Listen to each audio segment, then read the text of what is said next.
라멕은 182세에 아들을 낳고 이름을 노아라 하여 이르되 여호와께서 땅을 저주하심으로 수고롭게 일하는 우리를 이 아들이 안위하리라 하였더라. 라멕은 노아를 낳은 후 595년을 지내며 자녀들을 낳았으며 그는 777세를 살고 죽었더라. 노아는 500세 된 후에 셈과 함과 야벳을 낳았더라. 사람이 땅 위에 번성하기 시작할 때에 그들에게서 딸들이 나니 하나님의 아들들이 사람의 딸들의 아름다움을 보고 자기들이 좋아하는 모든 여자를 아내로 삼는지라. 여호와께서 이르시되 나의 영이 영원히 사람과 함께 하지 아니하리니 이는 그들이 육신이 됨이라. 그러나 그들의 날은 120년이 되리라 하시니라. 당시에 땅에는 네피림이 있었고 그 후에도 하나님의 아들들이 사람의 딸들에게로 들어와 자식을 낳았으니 그들은 용사라 고대의 명성이 있는 사람들이었더라. 여호와께서 사람의 죄악이 세상에 가득함과 그의 마음으로 생각하는 모든 계획이 항상 악할 뿐임을 보시고 땅 위에 사람 지으셨음을 한탄하사 마음에 근심하시고 이르시되 내가 창조한 사람을 내가 지면에서 쓸어버리되 사람으로부터 가축과 기는 것과 공중의 새까지 그리하리니 이는 내가 그것들을 지었음을 한탄함이니라 하시니라. 그러나 노아는 여호와께 은혜를 입었더라. 하나님의 말씀입니다. 하나님께 감사합니다. 네, 오늘의 복된 말씀이 여러분 모두 심령에 특별한 은혜로 주의 말씀을 잘 깨달아 주 예수께서 베푸시는 은혜와 평강이 충만하기를 주의 이름으로 축복합니다. 아담의 타락 이후에 예외 없이 모든 사람은 죽음의 고통을 겪습니다. 심판인 거죠. 그러나 하나님의 백성, 하나님의 자녀에게는 이 죽음의 의미가 영원하게 다가오는 것이 아닙니다. 일시적으로 이 땅에서 육체 가운데 숨을 거둔다 할지라도 그에게는 부활의 생명이요 영원한 생명을 살아가는 절차일 뿐이요. 따라서 생명의 부활로 나가는 죽음일 뿐입니다. 그래서 하나님의 자녀는 이 죽음을 통하여 영원한 생명과 안식을 누리게 됩니다. 얼마나 큰 복됨인 줄 모릅니다. 그러나 죄악에 따라 죽어가는 사람들은 그 죄의 값에 따라 영원한 죽음으로 들어가는 죽음을 겪습니다. 죄의 심판으로부터 구원을 받는 복을 우리가 어떻게 누리게 되는 것인가, 그것은 무엇을 뜻하는 것인가를 보여주는 사건이 바로 에녹의 사건이었습니다. 상징적으로 보여주신 것이죠. 에녹은 죽음을 겪지 않고 하늘로 옮겨졌습니다. 하나님이 택한 백성, 죄의 용서를 받은 자는 죽음을 보지 않고 생명으로 나아갑니다. 따라서 우리가 육체 가운데 죽는 것은 죽음의 심판에 따른 악의 죄값에 따른 저주의 심판의 결과로서 죽는 것이 아닌 것을 바로 알 수가 있습니다. 하나님께서는 죽음의 심판에서 구원하시는 은혜를 또 다른 사건을 통해서 분명하게 우리에게 가르치십니다. 그것이 노아의 때에 일어난 대홍수 사건이죠. 에녹이 하늘로 올림을 받은 지 약 한 79년쯤 지난 뒤에 노아가 태어납니다. 에녹처럼 죽음을 보지 않는 구원의 일은 바로 우리에게 어떻게 실현되는지를 노아의 홍수 사건을 통해서 알려주십니다.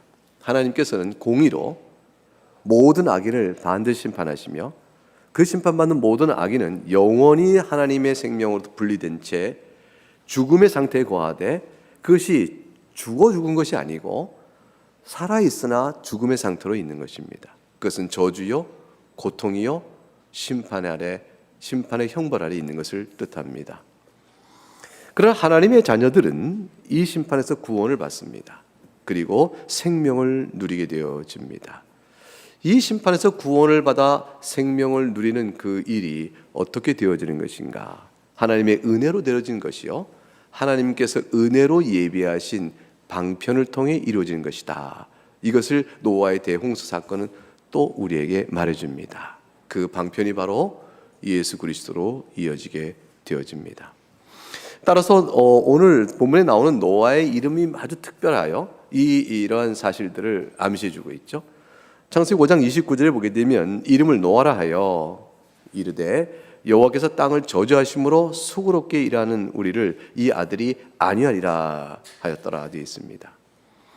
이런 의미와 연관되는 노아는 타락으로 인하여 이 땅에 내려진 이 인생 중에 내려진 저주로 인하여 수고와 슬픔뿐인 인생을 살다가 영원한 죽음의 심판을 당하여야 하는 자들에게 위로가 있겠는가 물을 때 그 위로가 있다라는 사실을 보여주는 거죠. 그러한 인생이라 할지라도 그 가운데 이 위로를 받는 자들이 있다는 것이죠. 그 위로의 길이 있다는 것을 보여줍니다. 본문은 바로 이 위로의 안식을 주는 노아의 사건의 배경으로 주어져 있습니다. 우리는 오늘 본문에서 아주 애통할 만한 슬픈 기록을 보게 되어집니다. 그것은 셋의 자손들의 타락입니다. 하나님의 이름을 부르며 예배하는 경건한 자손들인 셋의 자손들이 아담과 하와의 타락으로 그들도 피할 수 없었던 원죄에 따른 부패한 성품으로 인해서 형편없이 부패해지고 점점점 악 가운데 빠지게 되는 상황입니다. 창세기 6장 1절과 2절이 그것을 우리에게 묘사해주고 있습니다. 같이 읽어보겠습니다. 사람이 땅 위에 번성하기 시작할 때에 그들에게서 딸들이 나니 하나님의 아들들이 사람의 딸들의 아름다움을 보고 자기들이 좋아하는 모든 여자를 아내로 삼는지라. 하나님의 아들과 사람의 딸들이 혼인하였다라고 되어 있죠. 이것은 셋 자손이 얼마나 심각하게 부패해가고 있는가를 보여주고 있는 것이에요. 여기서 하나님의 아들이란 무엇을 뜻할까요? 혹자는 어떤 이들은 타락한 천사일 것이다 이렇게 얘기하는 사람들이 있어요. 그러니까 마귀가 또 마귀에 따르는 악한 영들이 타락한 천사들인데 이들이 하나님의 아들인데 이게 사람의 딸인 셋의 경건한 자손들과 이렇게 혼인하여 이들을 타락시켰다 이런 식으로 해석하려는 시도인 거죠. 근데 천사가 어떻게 사람과 사람의 딸들과 혼인 관계를 갖고 그럴 수 있을까요? 이렇게 말이 안 된다 말하면 천사가 사람이 형상으로 나타나기도 하지 않느냐. 그러니까 그게 다 되는 일이야. 이렇게 대답을 하는 사람들이 있죠. 근데 그것은 매우 잘못된 생각이죠. 왜냐하면 이거는 신화, 그리스 신화처럼 신들인데 사람의 모양으로 돼서 그 가운데 사람과 결혼 관계하여 자식을 놓고 그래서 아버지는 신이요 엄마는 사람이고 반신반인의 이런 식의 생각을 해가는 모든 이 잘못된 헛된 신화적 상상에 불과합니다. 이게 정당한 성경 해석을 볼 수 없습니다. 우선 성경은 타락한 천사인 악한 영들을 가리켜서 하나님의 아들이라고 표현하지 않아요. 오직 성경에서 하나님의 아들이라 이렇게 표현되는 말을 받는 사람은 하나님의 은혜의 언약 안에서 믿음으로 주의 나라에 속한 사람들을 가리켜서 말합니다. 예컨대 갈라디아서 3장 26절에 너희가 다 믿음으로 말미암아 그리스도 예수 안에서 하나님의 아들이 되었다. 구원받은 백성이죠. 신명기 구약의 14장 1절에 보게 되면 너희는 너희 하나님 여호와의 자녀이니 이렇게 설명하세요. 이스라엘 백성, 언약 백성 가운데 지칭하는 말이죠. 호세아 1장 10절 말씀에 이스라엘 자손의 수가 바닷가의 모래같이 되어서 헤아릴 수도 없고 셀 수도 없을 것이라. 이전에 그들에게 이르기를 너희는 내 백성이 아니라 한 그곳에서 그들에게 이르기를 이제는 너희는 살아계신 하나님의 아들이라 할 것이다. 구원받은 백성들을 향하여 말씀합니다. 그러니까 이렇게 된 성경의 용례는 하나님의 아들이라 일컫는 것을 타락한 천사를 가리켜 하는 용례가 없어요. 무엇보다도 천사는 사람과 성적 관계를 할 수가 없습니다. 이제 마태복음 22장 30절에 주님께서 부활 때는 장가도 아니가고 시집도 아니가고 하늘엔 천사들 같더라 그랬습니다. 천사들은 결국 장가도 아니하고 시집도 아니가니 생식하여 번성한 일이 없는 겁니다. 사람은 아담과 하와를 둬서 하나님께 생육하여 번성하라 함으로 수가 늘어나지만 그러나 천사들은 원래 창조하셨던 그 수만큼 그대로 있는 것이지 이들 사이에 혼인관계를 통해서 생육해 나가는 일은 없습니다. 그러니까 피조물의 성질이 다른 것이에요. 그러므로 이 천사들이 사람과 관계하여 또 타락한 자손을 낳아 번성했다는 일은 생각할 수가 없는 것입니다. 그럼 하나님의 아들이란 누구를 가리키는 걸까요? 그것은 셋의 경건한 후손을 가리키는 것입니다. 다 타락하여 아담과 하와의 부패한 성품대로 살아가는 그 후손들의 카인의 후손들로 대표적으로 드러내고 있는 것이죠. 그런 가운데서 여호와의 이름을 부르는 셋의 경건한 후손들을 가리켜서 하나님 아들이다. 구약의 이스라엘 백성들이 하나님의 아들이라 일컬음을 받을 것이다 한 것과 같이 그런 자들을 가리키게 되어집니다. 그 사람의 딸들은 누굴까요? 그것은 땅 위에 번성하고 있었던 아담의 여러 후손들의 딸들을 말하는 것이죠. 이들은 어떤 삶을 살고 있었나요? 카인의 후손들과 같이 부패한 삶을 살았습니다. 죄 가운데 사는 사람들이었어요. 하나님을 전혀 생각지 않는 사람이었고 하나님을 거슬려 사는 사람들이었습니다. 이들은 하나님을 경외하는 공동체, 곧 셋의 후손들과 달리 하나님을 전혀 경외하지 않는 족속, 카인의 후예와 같은 자들인 것입니다. 그런데 이들 사이에 혼인이 이루어지게 됐다는 것입니다. 근데 혼인이 이루어져서 저들이 하나님의 빛으로, 영광의 빛으로, 구원의 빛으로, 생명의 빛으로 나오는 일이면 괜찮은데 이게 그렇지 아니었다는 것이죠. 반대 현상이 나타난 것입니다. 말하자면 부패하여 하나님을 떠나 저들을 쫓아갔다라는 사실인 것이죠. 그것이 6장 2절에 암시되어 있는 내용이에요. 6장 2절에 하나님의 아들들이 사람의 딸들의 아름다움을 보고, 이게 미색이에요. 미색에 빠져 정욕이 작동하여 자기들이 좋아하는 모든 여자를 아내로 삼았다라는 것이죠. 하나님을 경외하고 예배하는 경건한 생활을 버려버리고 그걸 떠나서라도, 그거를 버려서라도 육적 쾌락과 정욕을 위하여 그들을 따라갔다라는 것이에요. 경건한 전통 아래 보호받던 무리들 가운데서 점점 이탈자가 생기는 거죠. 육체의 정욕으로 인하여 쾌락을 누리기 위하여 그만 이탈되어가며 경건의 전통 아래 살아가는 교회가, 가장 연약한 원시적 교회가 무너져 내려간 것을 말합니다. 이런 일들이 성경에는 항상 악하며 경계하며 큰 근심거리라 했습니다. 왜냐하면 정욕이 그 관계를 끌어가기 때문입니다. 아무리 교회 전통 안에서 신앙이 양육을 받았다 할지라도 그 정욕에 지배되어 글로 이탈돼 버리면 별 도리 없는 것이죠. 거룩하고 복된 하나님의 구원의 언약에서 떠나가게 되는 위험성이 너무도 크게 작용되어집니다. 이삭과 리브가, 아브라함의 아들, 우리가 이삭을 압니다. 이삭과 리브가의 사이에는 에서와 야곱이라는 쌍둥이 두 아들이 있었습니다. 근데 에서가 창세기 26장에 가게 되면 34절과 35절에 40세가 됐을 때쯤에 혼인한 아내가 있다라고 되어 있는데, 헷족속 무엘의 딸 유디시오, 헷족속 엘론의 딸 바스맛을 아내로 맞이했다 되어 있어요. 그러니까 40세에 에서가 맞이한 후에 헷족속이었어요. 가나안 족속이었죠. 가나안 족속의 우상과 죄 가운데 있는 이 유딕과 바스맛을 아내로 맞을 때 에서가 좋아서 맞이한 거죠. 사랑해서 맞이했겠죠. 이들이 이삭과 리브가의 마음에 큰 근심이 됐다 되어 있어요. 이 일로 인하여 이삭과 리브가는 마음에 근심을 갖습니다. 왜 그럴까요? 며느리 맞는 일이 왜 어때서 그럴까요? 그것이 바로 정욕에 따라 여호와 하나님을 떠난 혼인의 생활로 에서가 넘어져 가렸기 때문에, 에서 안에 작동된 그 영적 타락상을 받기 때문에 근심이 된 겁니다. 창세기 26장 46절 리브가가 이삭에게 이렇게 말합니다. 내가 햇사람의 딸들로 말미암아 내 삶이 싫어졌다. 자기가 사는 곳차 비탄하게 됐다.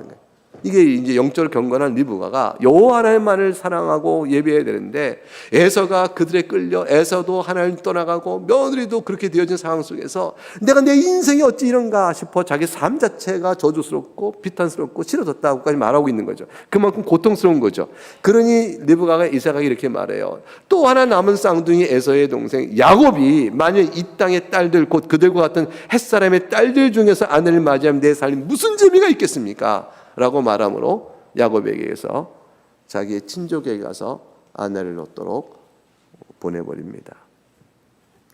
정욕에 이끌려 사는 죄악이 넘치게 돼서 하나님을 경건히 예배하는 데서 떠나는 일들이 이렇게 이루어지게 되자 하나님께서는 6장 3절에 이러한 반응을 보이시죠. 3절을 읽어보겠습니다. 6장 3절. 여호와께서 이르시되 나의 영이 영원히 사람과 함께하지 아니하리니 이는 그들이 육신이 됨이라. 그러나 그들의 날은 120년이 되리라 하시니라. 세상에 죄악과 부패가 넘쳐나고 있음을 보여줍니다. 이것은 나의 영이 영원히 저들과 함께 하지 않겠다는 말씀으로 압축적으로 표현되고 있는 것이에요.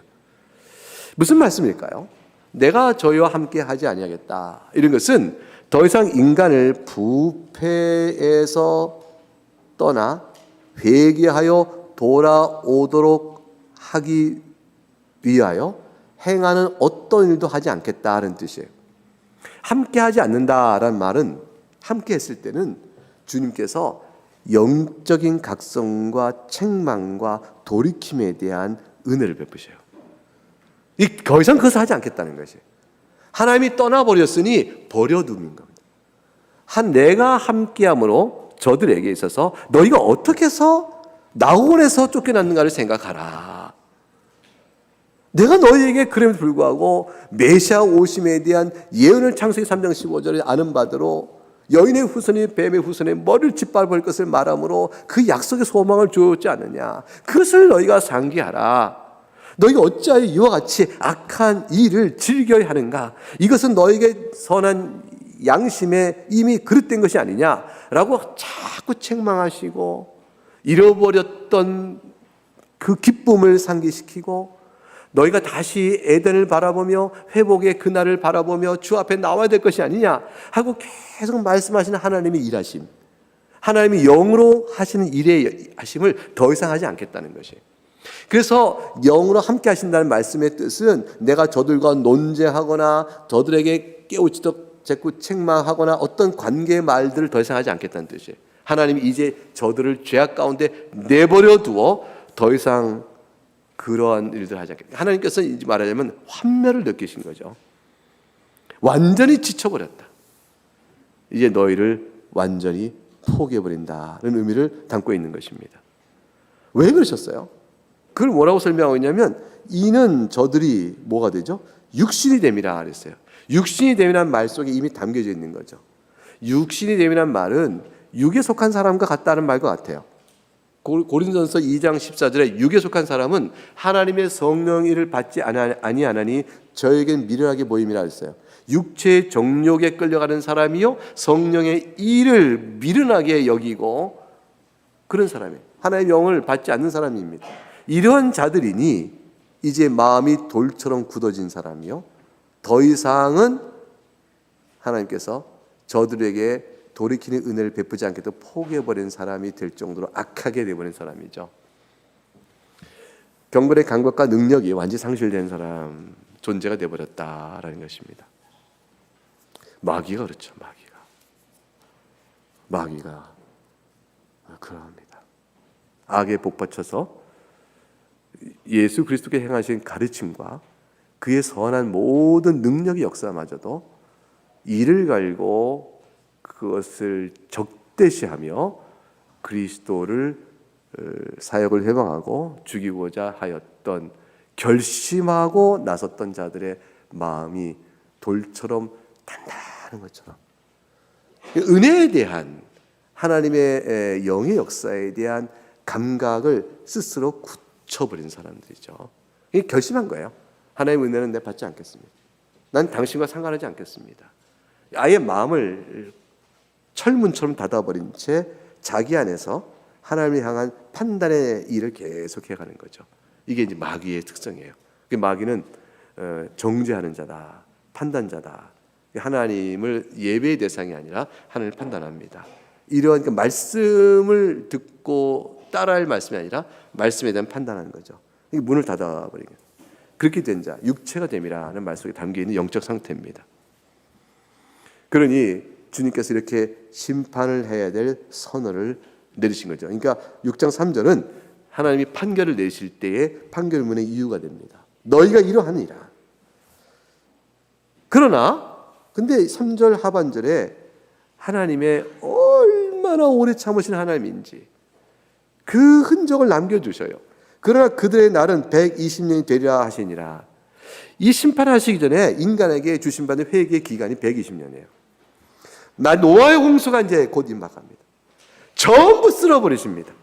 그런데 120년 시간을 남겨두시고 말씀하십니다. 마지막으로 주어지는 은혜 기간입니다. 사랑하는 교회 여러분, 우리 인생이 말이죠, 지금 100년을 삽니다. 그래서 여기서 120년을 말한 것은 인간의 수명을 얘기하는 것은 아니에요. 홍수 심판이 올 때까지 남은 기간을 의미하는데, 여러분 이 기간이 우리에게는요 얼마나 충분한 기간을 생각하세요. 내 한평생 사는 동안 어려서는 영아 때는 뭐 듣고 말할 수 없으니까 말씀을 못 받겠지만, 그러나 유치원 때도 복음의 말씀을 들을 기회가 생기기 시작하면, 또 양심의 가치가 생기기 시작하면, 하나님께서는 계속해서 내 평생 한 숨을 거둘 때까지 은혜의 기간을 주신 거죠. 회개의 기간을 주신 것이죠. 이 은혜의 기간과 회개의 기간을 그토록 우리는 얼마나 육신의 삶을 살아가면서 육신이 됨이라 하나님의 당장의 심판을 받아도 어떤 핑계나 변명도 할 수 없는 죄 중에 사는 인생으로 살다가, 여러분 나중에 80이 돼서 예수 믿고 나온다면 이게 얼마나 하나님의 오래 참으심이에요. 얼마나 오래 참으심으로 나를 그때서 구원하려고 하셨을까요? 여러분이 주님 앞에 마음을 내어드리고 주의 말씀에 따라 여러분의 마음을 순하게 하여 은혜 받고 있다면, 그때 이전까지 삶 속에 하나님 오래 참으심이 있었던 것처럼 저들에게도 하나님께서 120년의 기간을 주십니다. 그동안에 회개하면 살 것이에요. 회개자는 멸망할 것입니다. 그런데 그 심판을 120년 뒤로 미루시는 하나님의 말씀은 이제 구원받을 자를 위한 구원의 일을 준비하시는 기간으로 또한 이루어져 가고 있습니다. 한편으로는 심판받을 자에게 심판의 연기를 통하여 회개의 길을 주시지만, 또 한편으로 구원받을 자를 위한 구원의 길을 예비하시고 준비해 가십니다. 그것이 방주를 만드는 때까지 다 가시는 거죠. 마침내 방주가 다 완성이 되고 비가 내리면 120년이 끝난 겁니다. 주님께 다시 오시면 끝난 것이죠. 자기 인생이 끝나면 끝난 것입니다. 우리 인생의 수완을 우리가 어떻게 알아요? 모르잖아요. 오늘이 보라 은혜 받을 만한 때인 것입니다. 오늘 주 앞에 돌아와야 하는 것이죠. 4절 이하에는 이 땅에 하나님 심판을 피할 수 없는 타락의 양상이 계속 기록되고 있습니다. 4절 한번 읽어보겠습니다. 시작. 당시의 땅에는 네피림이 있었고 그 외에도 하나님의 아들들이 사람의 딸들에게로 들어와 자식을 낳았으니 그들은 용사라 고대의 명성이 있는 사람들이었더라. 땅에는 네피림이 있었다. 이 네피림은 흔히 거인으로 우리가 이해되어지죠. 민수기 13장 33절에 가게 되면 거기서 네피림 후손인 아낙 자손의 거인들을 보았나니 이렇게 되어 있어요. 우리는 스스로 보기에도 메뚜기와 같다. 그들이 보기에도 우리가 메뚜기의 존재에 불과할 것이다. 아주 거인 이렇게 했어요. 몸이 큰 거인으로 네피림은 일단 인상이 딱 들어옵니다. 그런데 오늘 창세기 6장 4절에 이 네피림은 단순히 거인만은 아니에요. 거인이 아니에요. 그 거인 같은 그 자가 어떤 성지의 삶을 사느냐, 그걸 같이 암시합니다. 여기서 말하는 네피림은 신체 건강 거대할 뿐만 아니라 강력한 힘을 가졌어요. 체력이 강하니까 그 강력한 힘을 가지고 포악하며 약탈을 일삼는 잔혹한 무리들을 가리켜 말하는 것입니다. 그러니까 법과 질서, 윤리, 양심 이런 거 다 없는 거죠. 그래서 큰 힘을 누리면서 그래서 잔혹하게 포악된 일을 통해 약탈하고 해치는 그런 무리들입니다. 이들은 하나님을 예배하는 경건한 무리와 너무너무 대주되어지는 약간 힘의 상징과 같은 자들이죠. 그런데 하나님을 경배하는 경건한 전통 속에 있었던 셋의 후손들도 사람의 딸들과 혼인하며 자식을 낳으며 이 네피림과 같은 자들의 모습을 그도 닮아가는 사는 자들로 막 점점 살아가고 있었던 것입니다. 그래서 4절에 사람의 딸들에게도 들어와 자식을 낳았으니 이 자식들이 그들은 용사라 고대 명성 있는 사람이라. 이게 다 좋은 말 같지만 그게 아니고요. 힘 있고 강력하여 널리 떨쳐졌으나 다 포악하고 잔인한 사람들이었다라는 것이. 그런 사태로 세상이 되어가고 있는 겁니다. 하나님을 거부하고 멸시하고 인간을 경멸하며 잔인함이 마치 카인의 후예인 라멕이 했던 것과 똑같죠. 라멕이 뭐라고 말했어요? 창세기 4장 23절에 내가 받은 상처로 사람을 죽였다. 내가 상함으로 말미암아 소년이라도 젊은 애라도 어린아이로 죽였다고 되어 있어요. 이것은 뭐냐면 얼마나 악이 복받쳤는가를 보여주는데 생명을 조금도 아끼지 아니하고 무자비하게 자행하는 살상 행위가 이들 가운데 점점점 가중돼 갔다라는 사실을 보여주는 거죠. 그러니 이런 세상을 하나님께서는 어떻게 보시겠어요? 6장 5절에 이렇게 판단하십니다. 같이 읽어봅니다. 시작. 여호와께서 사람의 죄악이 세상에 가득함과 그의 마음으로 생각하는 모든 계획이 항상 악할 뿐임을 보시고. 타락한 모습에 대해서 이보다 더 강렬하며 굵고 짧게 표현될 수가 있을까요? 사람의 죄악이 세상에 가득하였다. 이 한 문장으로 모든 심판은 내 이유가 설명됩니다. 그런데 세상에 죄악이 가득 찼다는 것은 이들의 행위가 다 세상에 다 가득 차서 올바르게 의롭게 하나님을 흡족해 하는 행위를 한 자가 하나도 없다는 것뿐만 아니라 그렇게 악한 행위를 드러내는 인간의 내면의 부패성도 아울러 표현하고 계십니다. 그래서 세상의 가득함과 그 다음 나온 얘기가 마음으로 생각하는 모든 계획이 항상 악하였다 그랬습니다. 가족들 가운데도 또 어른이 자식들에게 가르치는 교육의 장소에서도 어떤 형태의 영적인 종교적 상태가 있다 할지라도 또는 질서를 이루어가는 정치, 문화, 그 어떤 모든 영역에 도무지 선한 것을 찾을 길이 없었다는 것이죠. 그래서 모든 마음으로 생각하는 모든 계획이 항상 악했다. 마음에서 판단하고 생각하는 계획, 의도마다 하나님 보실 땐 악했다. 전적인 부패, 전적인 영역 안에서 어떤 삶을 살할 때라도 항상 악하였다. 근데 항상 악했다는 것은요, 이거는 시간이 흐를수록 더 악화율로에 있는 것이죠. 그러니까 예외가 없었던 것이죠. 그러니까 어떤 결과가 나와야 되겠습니까? 심판뿐이죠. 예수님께서 결국은 이와 같은 마음의 부패성이 원죄 아래 어떻게 작용되는지 잘 아시기 때문에 마태복음 15장 19절에 이렇게 얘기하셨어요. 마음에서 나오는 것은 악한 생각과 살인과 간음과 음란과 도둑질과 거짓 증거와 회방이다. 예수님께 그렇게 말씀하셨습니다. 마음에 생각하는 모든 계획과 항상 생각하는 것이 악하다. 이 부패성으로 인한 영향력에서 벗어나는 한순간도 없었고 벗어나는 어떤 일도 없었다라고 되어진 것입니다. 이건 이 시대에 그와 같은 악한 영향력이 점점 강력하게 작동하여 완전히 지옥의 심판을 받을 만한 그러한 만큼 타락해버린 상태가 있죠. 이 상태가 조금 낮아지고 조금 약해져서 하나님의 도덕적인 양심이 그래도 일반적으로 주신 도덕적 양심이 그래도 작용하는 그런 때가 있다면 숨을 쉴만 하겠죠. 잠깐이라도. 지금의 때는 이 상황의 가장 악한 상태였다 볼 수 있습니다. 인간은 사실은 하나님께서 은혜를 주셔서 우리에게 도덕적 양심이라도 자극시키고 붙들어주지 아니하시면요, 이성적 사고에 대한 흔적도 좀 잡아주지 아니하시면, 그리고 감상에서도 그 착한 일을 보고 또 슬픈 일을 보면 슬퍼할 줄 알고 착한 일을 보면 감동도 받을 줄 아는 그런 일들의 역사가 우리 가운데 조금 남아있지 아니하면 그러면 바로 이렇게 됩니다. 근데 우리가 그런 것이 어떻게 남아있어요? 우리가 하나님 은혜인 거죠. 일반적으로 하나님께서 그래도 조금 남겨두십니다.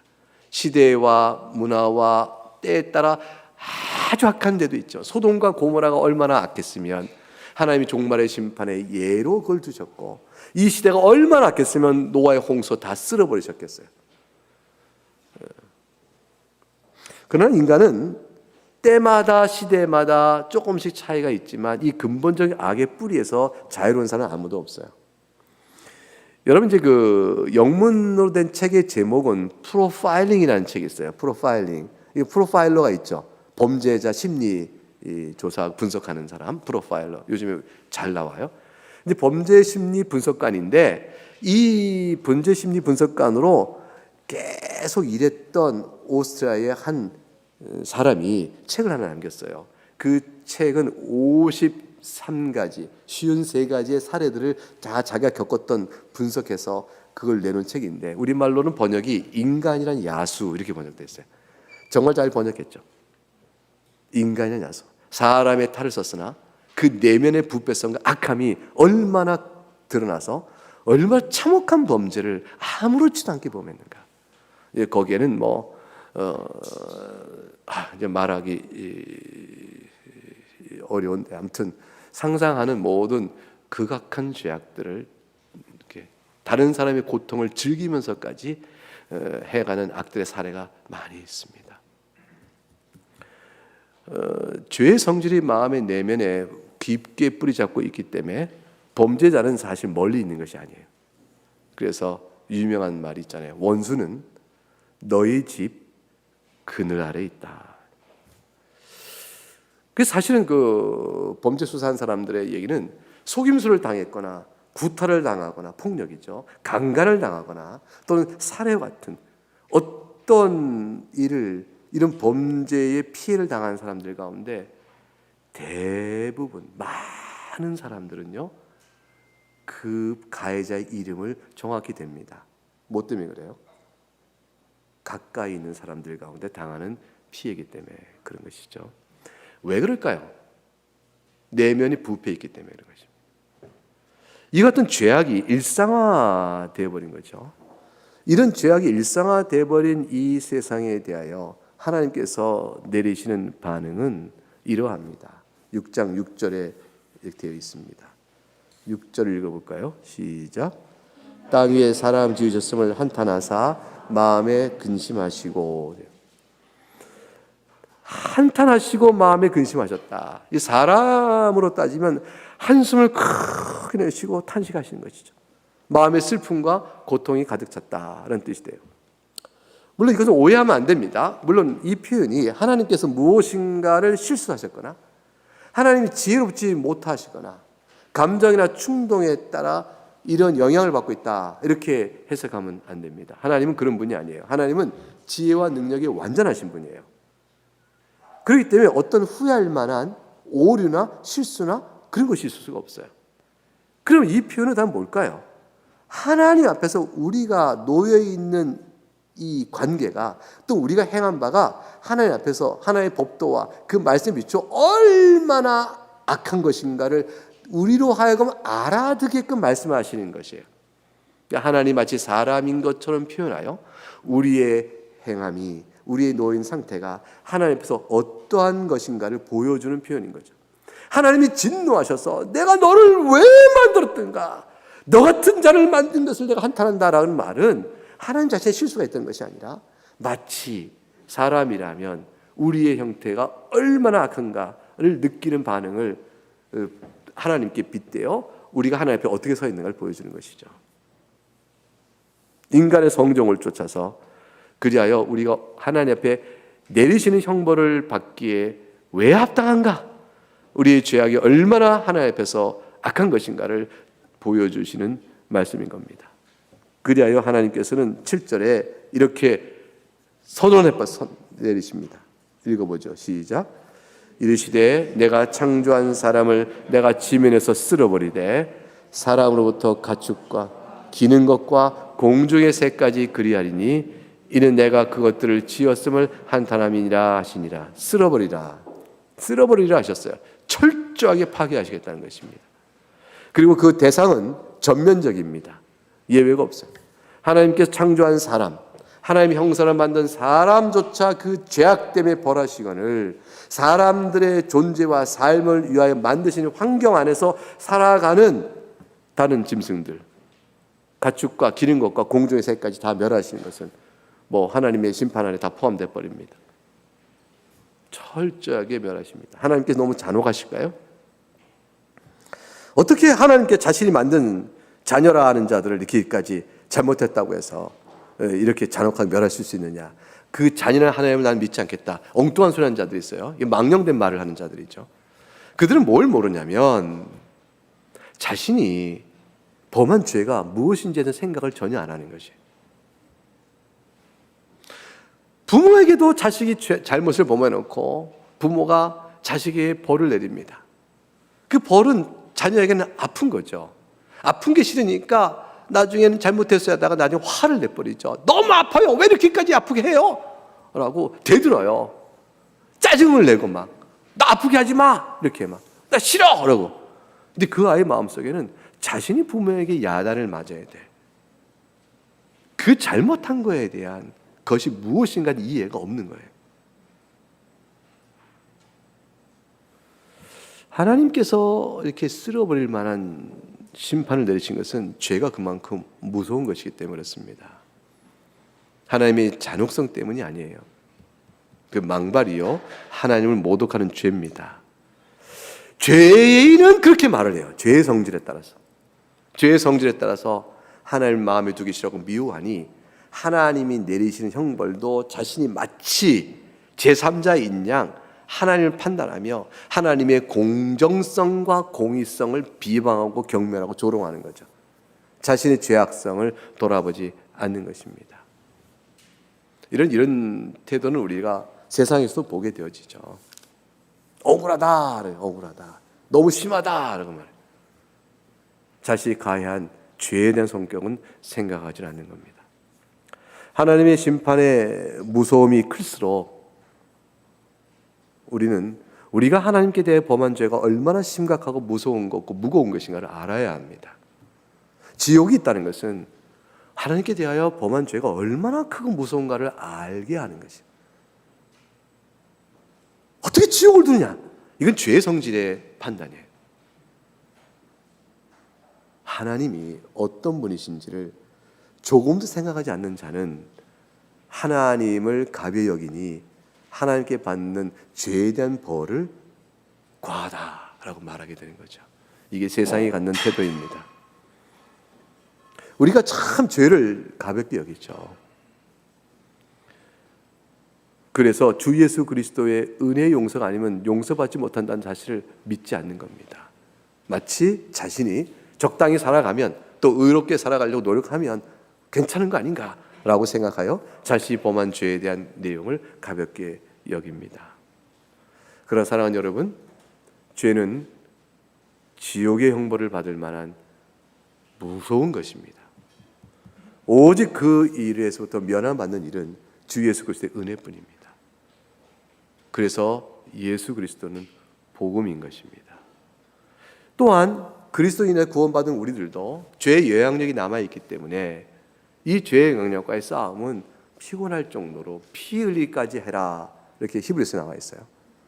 그만큼 간단한 싸움이 아닙니다. 다시 말하면 우리의 도덕적 양심으로는 죄를 다 못 이겨요. 내 의지로는 절대 의지는 내 안에 죄의 영향력을 극복해내지 못합니다. 성령 하나님의 도우심과 능력의 은혜가 간절한 것입니다. 그리고 성령 하나님께서 말씀을 가지고 교훈하심으로 우리를 이끌어 가시기 때문에 날마다 새롭게 말씀을 통해 주시는 성령의 도우심을 받아가지 아니하면 하루하루 살아가는 동안에 죄의 마음을 이겨내기가 어렵습니다.